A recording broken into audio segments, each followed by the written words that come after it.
Азыр жаракасына алса бир ушунчалык жаракат чыгат. Ош облусуна караштуу Чоң Алай районундагы аймактык оорукананын имараты учурда кооптуп абалда. Эскилиги жетип калган ооруканага өзгөчө кырдаалдар министрлиги да атайын корутунду берип, пайдаланууга тыюу салган. Бирок ага карабай оорукана бейтаптарды кабыл алууну улантып жатат.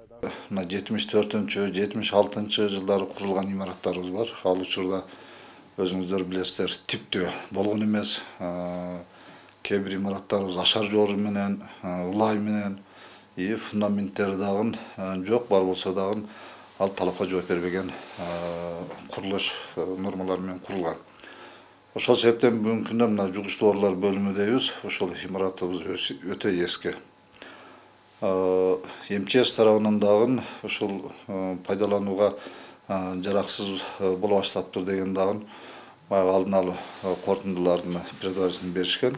Пандемия шартында Чоң Алайда бейтаптарды дарылоодо бир катар көйгөйлөр жаралган. Оорукана 4 филиалдан туруп бардык бөлүмдөрү бириктирилгенде 180 орунга ылайыкташтырылган.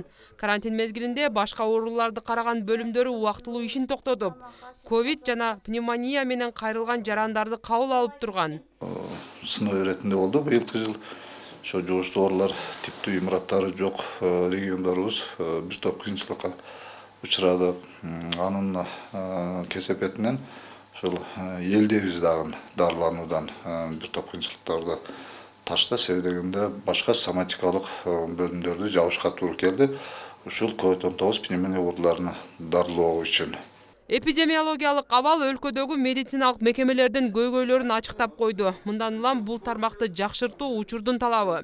Эл өкүлү Аккулу Бердиев аталган оорукананын абалы менен жеринен таанышып, бул маселени чечүү ниетин билдирди. Медицинада жетишпей аткан жанагы курулуш керек деген объектилерди силер письменный түрдө жазып бергиле, подробно кылып, түшүнүктүү кылып. Мен ошо тиешелүү жерлерге бердирейин. Жанагыдай бюджетке киргизилеби, же Минздрав өзү чечип береби, жанагыдай кылып айтайлы, чечкенге аракет кылайлы. Мен депутаттын бюджети жок, депутат министрге айтыш керек экен, тиешелүү министерстволорго айтыш керек экен, ошондой менен чечкенге аракет кылайлы. Өзгөчө алыскы тоолуу аймактарда медициналык мекемелердин абалы начар, заманбап оорукана куруу зарылчылыгы болгону менен маселенин баары каражатка келип токтоп калат. Самара Парпиева, Алтымышжан Темир уулу, ТМЖ жаңылыктары.